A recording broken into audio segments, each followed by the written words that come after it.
Bagi pemain-pemain Indonesia ini saudara-saudara, apalagi yang usianya masih muda, ini pengalaman yang tidak akan mungkin dilupakan seumur hidup mereka. Bayangin, bertanding melawan seorang maestro sekelas Lionel Messi.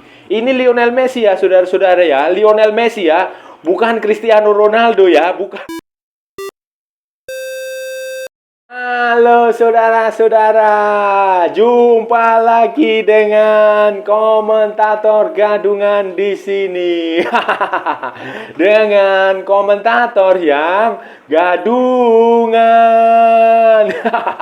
Seperti biasa saudara-saudara, kalau kita sudah bertemu, pasti akan ada yang kita bicarakan, baik yang bermanfaat maupun tidak bermanfaat, baik yang berguna maupun yang tidak berguna, baik yang serius maupun yang hanya basa-basi. Bebas saudara-saudara, bebas. Yang penting sopan. Dan hari ini saudara-saudara, kita akan membedah squad, materi pemain tim nasional Indonesia maupun Argentina yang akan tampil di FIFA Matchday edisi Juni yang akan bertanding di Stadion Utama Gelora Bung Karno tanggal 19 Juni 2023. Karena kedua pelatih Sintayong itu sudah mengeluarkan daftar 26 pemain yang akan bertanding. Begitu pula dengan Lionel Scaloni yang mengeluarkan 27 nama pemain. Dan seperti yang sudah kita nantikan bersama-sama saudara-saudara, seperti yang sudah diimpi-impikan seluruh pemain Indonesia, seluruh pendukung Indonesia, seluruh orang Indonesia, ternyata sang maestro, sang legenda, sang dewa, dewa sepak bola Argentina, anaknya dewa ini, Lionel Messi itu akan datang, akan masuk dalam skuad, sudah resmi masuk dalam skuad, dan kemungkinan besar jika tidak ada cedera atau tidak kena COVID, beliau ini La Pulga akan bermain di Jakarta. Nah, ini akan seperti apa saudara-saudara? Akan kita bahas di edisi kali ini saudara-saudara. Saudara-saudara, kita mulai dulu dari Indonesia. Hari Sabtu siang, Sabtu sore itu Sintayong itu mengeluarkan rilis resmi, mengeluarkan daftar pemain tim nasional Indonesia yang akan bertanding melawan Argentina dan Palestina. Jadi sebelumnya akan melawan Palestina tanggal 14 di Gelora Bung Tomo di Surabaya. Kemudian tanggal 19-nya akan lawan Argentina di Gelora Bung Karno, Jakarta. Dari 26 nama pemain ini yang menarik adalah ada 4 pemain baru. 4 pemain yang sama sekali baru, belum punya caps. Dari 4 pemain ada 5 maaf saudara, ada 5 pemain baru. Dari 5 itu 4 diantaranya adalah pemain keturunan yang baru saja menyelesaikan proses naturalisasi maupun proses kepindahan alih status dari asosiasi yang bersangkutan, asosiasi lama ke asosiasi Asosiasi Indonesia yang sudah disahkan sudah disahkan FIFA. 4 nama itu adalah Sandy Walsh dari Belgia, McLaren, kemudian ada Saint Patinama dari Norwegia Viking, kemudian ada Ivar Jenner dari Jong Utrecht di Belanda, dan satu lagi adalah Rafael Struijk dari ADO Den Haag di Belanda. Sementara satu pemain baru lagi yang akan bergabung adalah pemain lokal. Namanya adalah Reza Arya Pratama. Dia adalah kiper PSM Makassar yang musim lalu tampil 33 dari 34 pertandingan PSM Makassar di Liga 1 dengan status juara. Dan dia juga tampil di 4 pertandingan Piala AFC.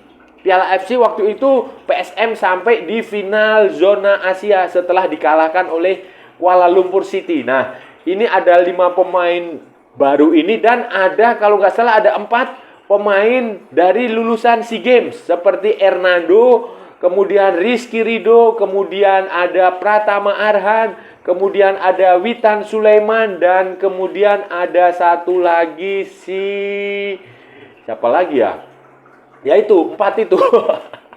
Witan, Hernando, Pratama, sama Rizky Ridho. 4 pemain tim nasional SEA Games. Selebihnya adalah pemain-pemain yang sudah biasa bermain di timnas senior bersama Sintayong. menarik dari pemain Indonesia adalah keberadaan dua pemain keturunan baru, pemain naturalisasi baru yang baru diresmikan.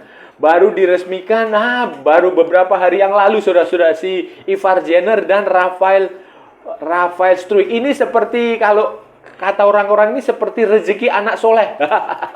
Rezeki anak soleh. Kenapa saya bisa mengatakan rezeki anak soleh? Karena begini, saudara-saudara. Ivar Jenner dan Rafael Struijk itu sebenarnya diproyeksikan untuk Piala Dunia U20 2023 yang gagal diselenggarakan di Indonesia. Nah, waktu itu dengan 3 pemain, salah satunya Justin Hubner yang di Wolverhampton Wanderers. Ketika itu batal, kan otomatis sedih, saudara-saudara. Itu seperti dunia runtuh, seperti langit berjatuhan ke bumi, seperti orang mau kiamat. Nah, jadi kecewa berat, saudara-saudara, mereka berdua ini, termasuk Justin Hubner itu kecewa berat. Dan akibatnya proses naturalisasi mereka itu sebenarnya mereka itu sudah putus asa udah mau berhentilah, ya ngapain main di Indonesia kalau tidak jadi ke Piala Dunia. Kan mereka pikir, wah Indonesia cuma negara ASEAN, nggak mungkin lah ikut Piala Dunia, mentok-mentoknya pol-polnya paling cuma Piala Asia. Nah, tetapi melalui sebuah pendekatan khusus dari orang-orang yang berjasa di PSSI maupun yang bukan di PSSI, ya akhirnya kedua pemain ini ya udahlah, saya ikut aja Indonesia, saya tetap tidak mau mengubah rencana untuk ikut Indonesia. Jadilah mereka akhirnya sumpah WNI, menjadi warga negara Indonesia. Dan kemudian sebaliknya si Justin Hubner karena kecewa berat, dia membatalkan proses itu, dia mau mengikuti menjadi WNI, mau jadi paspor Indonesia kalau dibayar dengan sejumlah uang. Sejumlah uang ini nominalnya nggak jelas.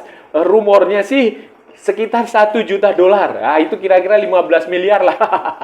Tetapi ya itu rumor, ya belum bisa dikonfirmasi karena Erick Thohir juga tidak mau menyebut angka. Nah, tetapi sekarang saudara-saudara, rezeki anak soleh, saudara-saudara, rezeki anak soleh. Dari sekedar hanya tampil di Piala Dunia U20, sekarang keduanya akan menghadapi juara Piala Dunia 2022. Nah, Lionel Messi, saudara-saudara. Jadi ini benar-benar berkah Tuhan, mukjizat dari yang Maha Kuasa yang di atas sana kepada dua anak baik ini untuk bertemu Lionel Messi, saudara. Karena kalau mereka tetap bersikeras main di Belanda, belum tentu mereka, saudara-saudara, belum tentu mereka dipanggil ke tim nasional Belanda. Belum tentu mereka punya kesempatan main bertemu Lionel Messi. Mungkin kalau mereka di level klub juga Lionel Messi umurnya tidak muda lagi, jadi kemungkinan juga susah, saudara. Jadi ini seperti rezeki anak soleh. Sebaliknya, bagi Justin Hubner ini seperti penyesalan yang saya rasa dia akan menyesal lah. Dia akan menyesal mencampakkan Indonesia, mengabaikan Indonesia, terlalu memandang remeh Indonesia. Padahal Indonesia punya kemampuan yang luar biasa, saudara-saudara. Berapa jam setelah Sintayong mengumumkan skuad, Lionel Scaloni tidak mau ketinggalan, saudara-saudara.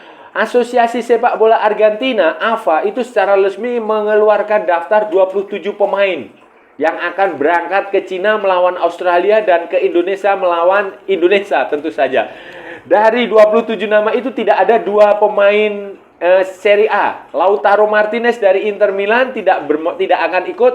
Begitu pula dengan Paulo Dybala. Paulo Dybala tidak akan ikut. Kemungkinan mereka masih entah cedera atau entah sibuk dengan klub, karena Inter Milan dan AS Roma itu masih akan tampil di final Liga Champions dan final Liga Europa.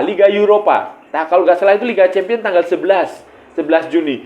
Tetapi walaupun Paulo Dybala dan Lautaro Martinez tidak main, saudara-saudara, kabar gembiranya adalah banyak pemain bintang yang akan ikut. Kita mulai dari Lionel Messi, sudah pasti itu. Lionel Messi adalah pemain yang paling ditunggu, paling dinanti, paling dicari oleh semua orang di Indonesia. Bukan hanya di Indonesia, di seluruh dunia. Lionel Messi ya yang dinanti ya, bukan Cristiano Ronaldo. Peace, saudara-saudara, peace.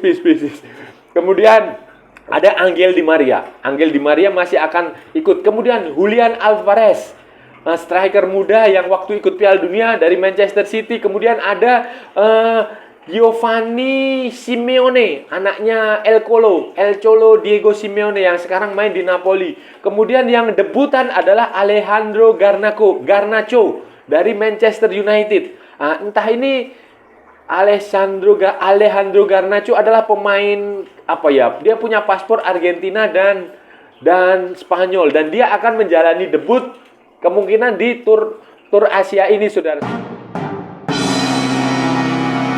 Untuk lini-lini lainnya, seperti lini belakang itu masih seperti penjaga gawang, yaitu si Emiliano Martinez, Dibu, yang kontroversial itu tetap akan bermain. Dan walaupun dia main di Aston Villa, dia penggemarnya banyak, saudara-saudara, di Indonesia ya, karena kontroversi, karena penampilan dia di Piala Dunia dan Copa America yang luar biasa. Kemudian ada lagi kayak Nicolas Otamendi, Marcos Acuna, Nicolas Tagliafico, kemudian Molina, Montiel, kemudian ada German Pazela, Rodrigo De Paul, Leandro Paredes, kemudian Alexis McAllister, Giovanni Lo Celso, kemudian ada lagi Lucas Ocampos, kemudian ada lagi siapa ya? Ezequiel Palacios, Guido Rodriguez, Thiago Almada, banyaklah, Christian Romero,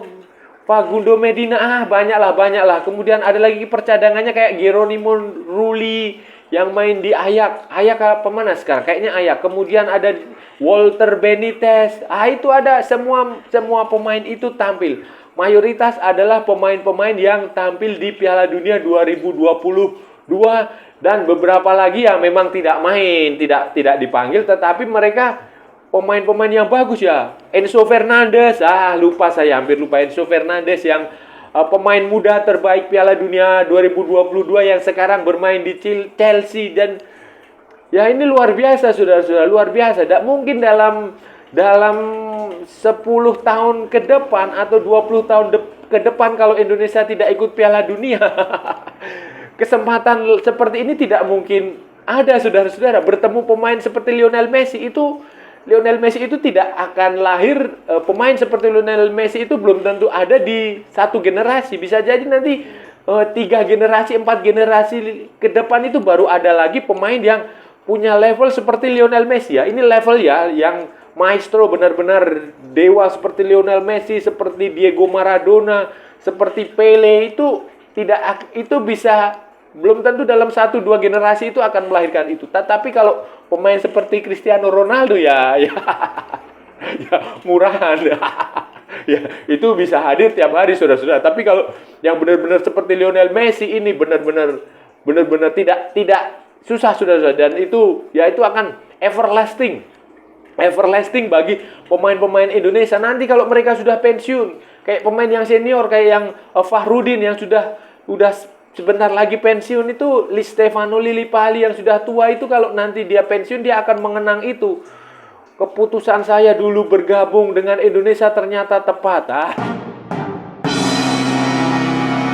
Terus kalau kita lihat nanti, saudara-saudara, kira-kira pemain-pemain seperti apa yang akan diturunkan Lionel Scaloni saat menghadapi Indonesia. Ya kan, Argentina ini adalah pertandingan kedua setelah dari Cina melawan Australia. Jadi kemungkinan mereka akan merotasi, 2 pertandingan itu akan dirotasi.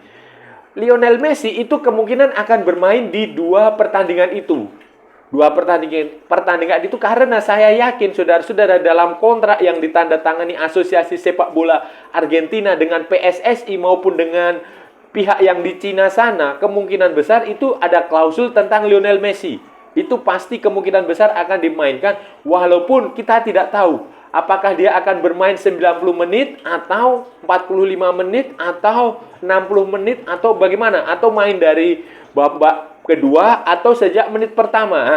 Ini ada klausulnya seperti itu, dan itu sudah umum terjadi di negara-negara lain, di level klub juga, ketika sebuah klub atau sebuah negara mendatangkan Argentina atau mendatangkan Barcelona atau mendatangkan Paris Saint-Germain dengan paket Lionel Messi, itu selalu ada klausul seperti itu.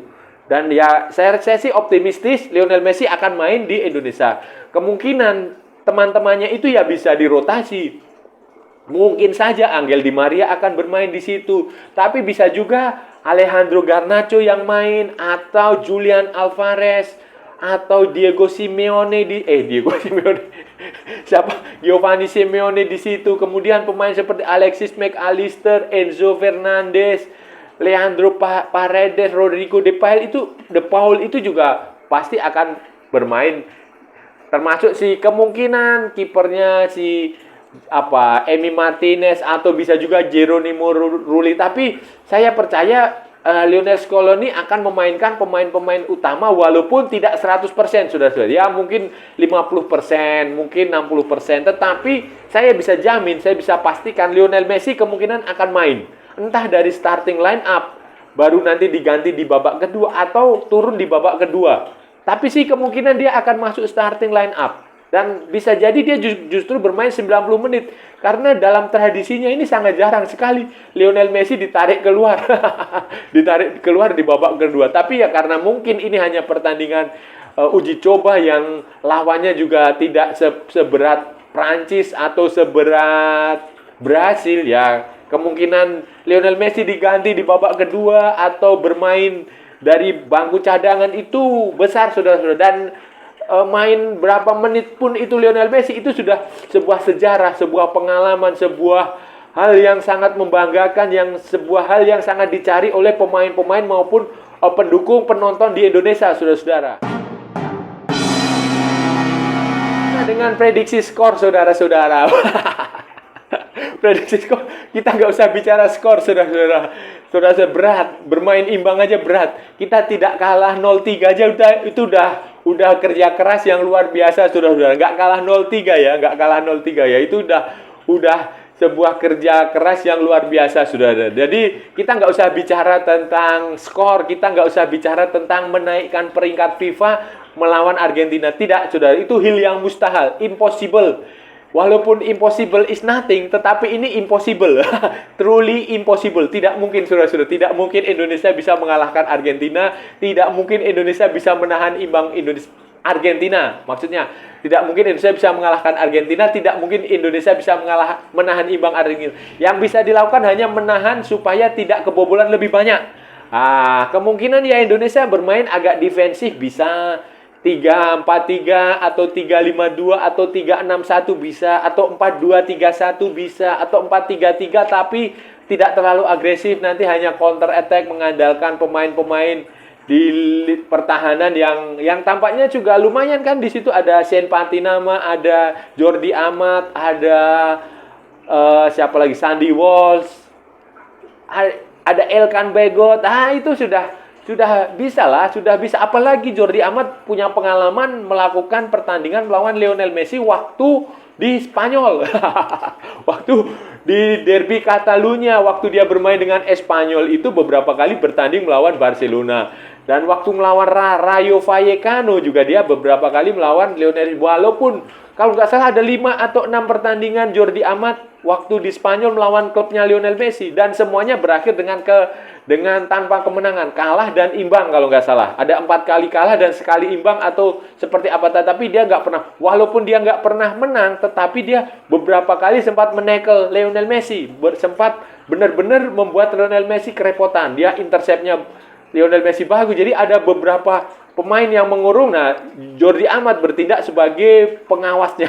Nanti kalau lepas baru dia sebagai pertahanan terakhir, bola diambil. Dan itu rekaman itu ada banyak di YouTube, saudara-saudara. Silahkan nanti saudara-saudara bisa dicek Jordi Amat duel dengan Lionel. Dan ini menjadi sesuatu yang pengalaman lah, dan ya pengalaman bagi Jordi Amat yang bisa ditularkan ke teman-temannya. Kemudian ya ini dijadikan aja sebagai pengalaman, pelajaran berharga sebagai kalau melawan tim level dunia itu seperti apa. Nah, ini akan berpengaruh kepada mentalitas pemain Indonesia bahwa melawan tim besar itu tidak perlu takut, tidak perlu gentar.